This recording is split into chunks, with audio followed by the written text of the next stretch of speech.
No guys, fat bike guys, oh, fat bike. Type ko itong isa.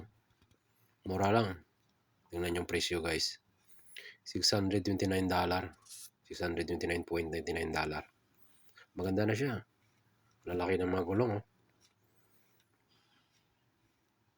Itong red, maganda din ang red. Pero mayroong mas maganda pa dyan. Electric na siya. Yung dito sa right side ko. Ayan, oh guys, oh. Mga nasa $1,200 lang yan. Electric na siya. Yan ang kagandahan dyan.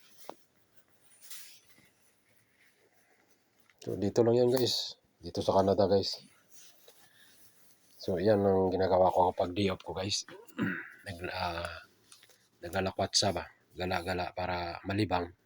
Kailangan natin ilibang ang sarili natin.